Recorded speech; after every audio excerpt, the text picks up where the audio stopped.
David says, from your experience, are the Latin women expecting higher income men like the Ukrainian women? You know what? There are plenty of Ukrainian women that don't expect higher income men. They just expect men who are able to support a life mate. And I think that's definitely true of the vast, vast majority of women that you're going to meet from anywhere that we go, David. I really do believe that. Their expectation isn't that you be wealthy. The expectation is, can you support a life mate? I mean, can you do that? Can we create an environment which is predictable and stable? Because believe it or not, a lot of women in places like Ukraine, Colombia, the Philippines, their lives aren't perfect, but they are stable. So if she will ask, I put my life into your hands because you're in control here, I'm not.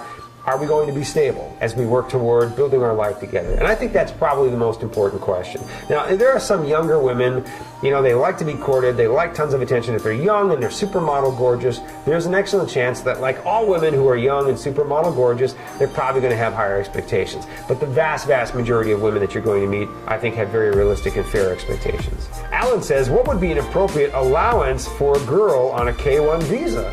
$200 a month? $400 a month? $600 a month? Or the whole paycheck? I love that question because you use the word allowance. I mean, I love that. I know what you were asking, Alan. I'm having some fun. But the word allowance, right? Again, I'm going to bring her here. I will make the money. I will give her a certain amount of money. Women from all of the countries that we go to can work, can make money. And they will be really offended by the idea of allowance.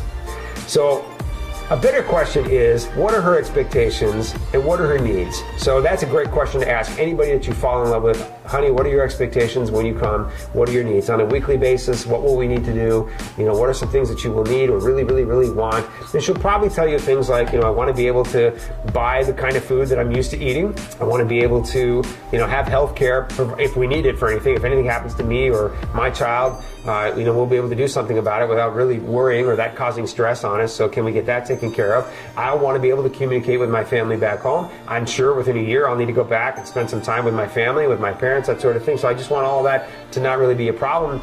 You know, kid wants a teddy bear once in a while. I want to be able to do that without asking permission. So how about that? And you have that rich discussion. There's an excellent chance that you and your girl are going to share a checking account. Money will go into it. You both will spend responsibly and protect the relationship that way. And that's just part of a successful relationship no matter where she's from, guys, right?